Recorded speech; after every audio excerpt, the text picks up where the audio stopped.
The Vale Seco farm had always been known in the region for the smell of roasted coffee, the clatter of wagons, the crowing of roosters, and the laughter of Helena, the late wife of Elias Montero, a wealthy farmer who had lost his faith in God after the accident that took her life 2 years earlier. The place seemed to have lost its charm and its sound. Even the birds seemed to sing less.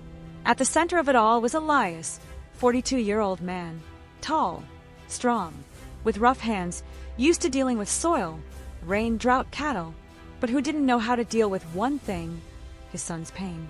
Miguel, a boy of only 8 years old, had suffered more than any child should.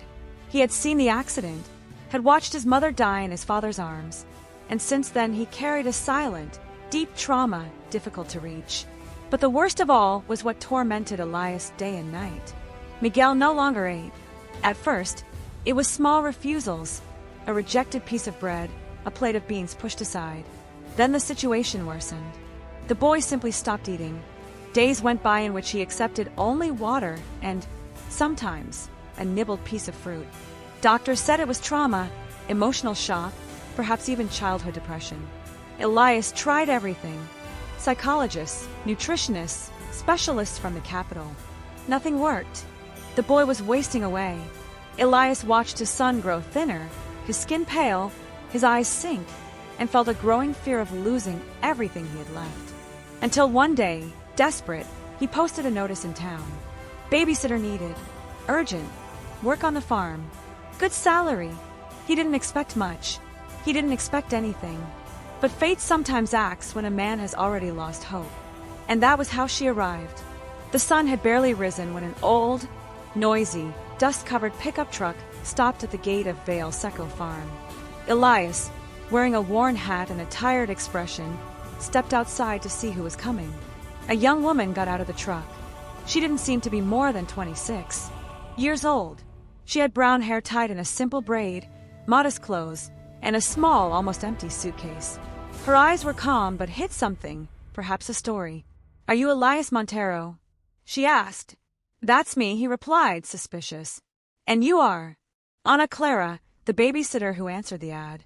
He found it strange.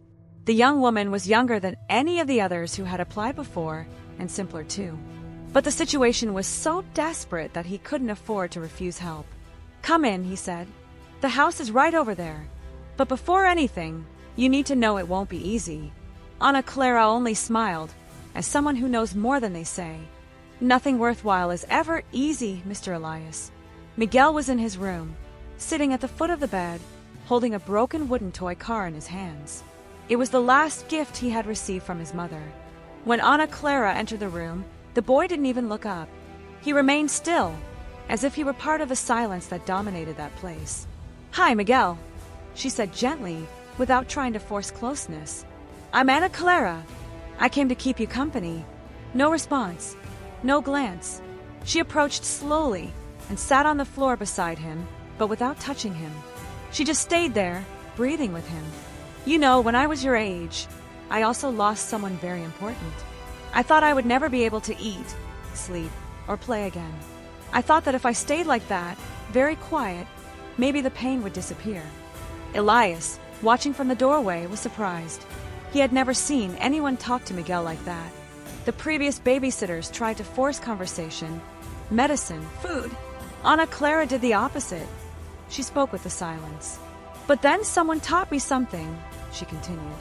"Pain is like a scared little creature. If we try to chase it away, it bites. But if we stay quiet, showing we don't want to fight, it goes away slowly." Miguel moved only a finger. But to Elias, it was as if the boy had shouted. It was his first reaction in days. Ana Clara smiled softly. "Today we're not going to eat anything if you don't want to, okay? I just wanted to stay here with you." And she stayed. For almost an hour, only the sound of the wind coming through the window filled the room. And for the first time, Miguel didn't seem bothered by someone's presence. At lunchtime, Ana Clara did something none of the previous babysitters had done. She didn't take food to the room. Instead, she cooked something she knew well. Homemade chicken soup with the smell of garlic, onion, herbs, and a very warm broth. The recipe was simple, but it carried an aroma that embraced the environment. She placed the pot on the kitchen table, served a bowl, and let the smell spread through the house. Elias watched, confused. "You're not going to try taking the bowl to him?" he asked. "Not today. Today is the day he remembers what hunger feels like. The smell does that before food touches the mouth." Elias had never thought that way. After a few minutes, light footsteps appeared in the hallway. It was Miguel, walking slowly, holding the wooden car. He entered the kitchen and stood still. He didn't speak, didn't ask, didn't approach. Ana Clara smiled with her eyes. "Hi, Miguel, want to sit here with us?" The boy didn't reply, but he sat. Elias held his breath. Ana Clara then pushed the bowl toward him, without forcing, without bringing the spoon closer, without pressure. Miguel looked at the bowl, and for the first time in more than 23 days, picked up the spoon. He brought a small portion to his mouth. Elias swallowed his tears. He turned his face aside, discreetly wiped a tear, and thought no one had seen. But Ana Clara saw. She also saw something deeper, the fear of a father on the verge of losing his son, and the guilt of a man who believed he wasn't enough to save him. The following days brought small victories. Miguel didn't go back to eating as before, but he ate 3 or 4 spoonfuls per meal. Sometimes more, sometimes less. Ana Clara never demanded anything.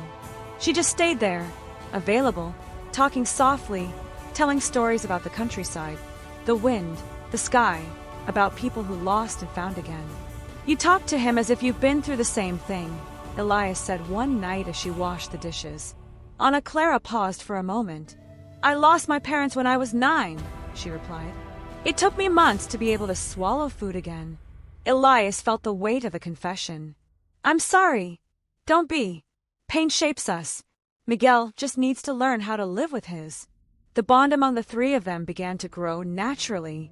The farm workers would comment, "The house feels different since the young woman arrived." Even Elias, once always closed off, began to smile more. It was discreet, almost imperceptible, but it was there.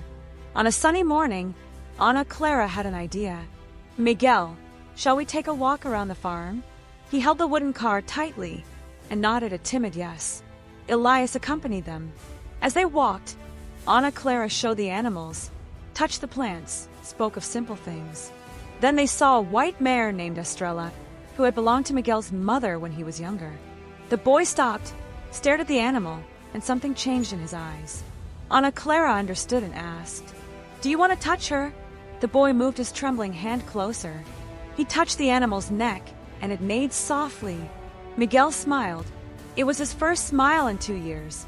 Elias choked with emotion. He thought he would fall apart right there.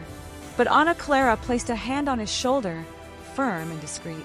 The touch said, "Relax. He's coming back." Days passed. Miguel ate a little more. He spoke a few loose words. He slept better, until on a stormy night, a stronger thunder echoed in the sky. The boy woke up screaming, curled up on the floor, covering his ears. Ana Clara ran to him. "It's okay, Miguel. I'm here. The boy cried uncontrollably. The reaction seemed worse than all the previous ones. Elias was desperate. "What do I do? He's getting worse again. I knew this wouldn't work. I knew it." Ana Clara looked at him firm. "Elias, don't talk like that near him. He feels everything." The farmer hesitated. For the first time, he realized that words could hurt more than silence. Ana Clara hugged Miguel, but gently, without squeezing. "Breathe with me, Miguel, like this, slowly." She rocked him as if he were part of her. Little by little, the boy calmed down. The crying faded. His breathing returned to normal. And on that rainy dawn, Elias realized a truth he had been refusing to accept. He would not be able to save his son alone. Crying, the farmer fell to his knees near a window, hugging his old hat, and said, "God, please don't let my son get sick again like before. I trust you." Elias reconnected with God. In the following weeks, Ana Clara brought new routines to the farm. Morning walks, afternoons with small meals, nights of stories by lamplight. Little by little, Miguel began speaking in full sentences. Not about the accident, never about that, but about simple things. The horse, the corn, the star, the little toy car. Until one day, during dinner, he said something that made Elias drop his fork. "Dad, the soup tastes good." The farmer was completely shocked. His hands trembled. Ana Clara hid a smile, but her eyes sparkled. Elias turned to his son and said, "I'm happy, my boy, very happy." After Miguel went to bed, Elias went looking for Ana Clara on the porch. "I have no way to thank you." She simply replied, "Yes, you do," by continuing to fight for him. But that night, their eyes met in a different way. It wasn't just gratitude. It was something they were both trying to ignore. For now, a month after her arrival, Elias noticed something. Ana Clara never talked about her family, nor where she came from, nor about her past. Something about her was mysterious. And the truth would come out the day an unknown man showed up at the farm on a tall, noisy motorcycle. He got off, removed his helmet, and said, "I'm looking for a woman named Ana Clara." Elias, uneasy, asked, "Who are you?" "I'm her brother. We've been looking for her for weeks." Ana Clara appeared at the doorway. When she saw the man, she froze. The air left her lungs. "Please," she said, almost in a whisper. "Go away." Miguel held her hand, frightened. Elias positioned himself between her and the stranger. "I think you'd better explain what's going on." The revelation came slowly, as painful as an old wound being reopened. Ana Clara came from an extremely strict, controlling family that never accepted that she wanted to live her own life. She had run away after years of emotional and physical mistreatment, looking for a fresh start far from there. "I just want peace," she said, tears streaming down her face. "Here I found peace." The man looked at Miguel and at Elias. "Ana, come home. You don't belong in this place." Elias felt his blood boil. "She belongs wherever she wants. And no one takes anything from here without consent." The man, irritated, threatened to call the police. But Elias, firm, replied, "I know the law. She's an adult. She stays if she wants to." Ana Clara, trembling, said only, "I'm staying." The man left, casting a final look of hatred. Miguel hugged Ana Clara tightly, and in that moment, Elias realized he could no longer deny what he felt for her. After the visit, something changed inside Ana Clara. The past she had tried so hard to bury was now knocking at her door, and she feared her presence on the farm could harm Elias and Miguel. She thought about leaving, but before she could make a decision, something happened. Miguel got sick again, not from food, but from a high fever and weakness. It was as if his still fragile body had succumbed to emotional stress. Ana Clara spent 2 nights by his side, caring for him, making compresses, singing softly. Elias, desperate, said, "Don't leave me now, please." She held his hand. "I won't." It was during those long nights, full of fear, that something invisible united them. It wasn't a kiss, it wasn't touch, but love. Silent, intense, born of pain and healing. Miguel recovered slowly. On the 3rd day, he woke up calling for Ana Clara. On the 5th day, he ate a whole bowl of chicken soup. On the 7th day, he did something no one expected. He sat beside his father and said, "Dad, I don't want Ana to leave ever." Elias swallowed hard. Ana Clara cried, and Miguel, not fully understanding, hugged them both. With time, Miguel became a child again. He ran through the fields, fed the animals, ate almost normally and smiled a lot. Elias and Ana Clara grew closer and closer without hurry. Love came naturally, like rain that falls at the right time.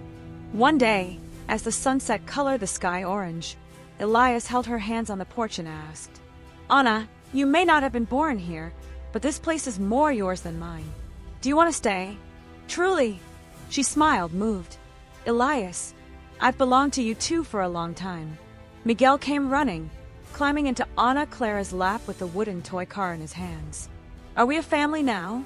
he asked, and looking at the boy, then at Elias, she answered, "Yes, we are, my love. We are a family." Months later, the Vale Seco farm no longer smelled of sadness. It smelled of warm cake, of soup made with love, of wood being worked, of life. Elias, Ana Clara, and Miguel walked together among the animals, laughing like a family reunited after a long time. And in that place once filled with silence, something new blossomed. Hope, love, rebirth. Thank you for staying until the end. And before you go, Make sure to subscribe to the channel and turn on the notification bell. That way, you won't miss any of the emotional stories we share here.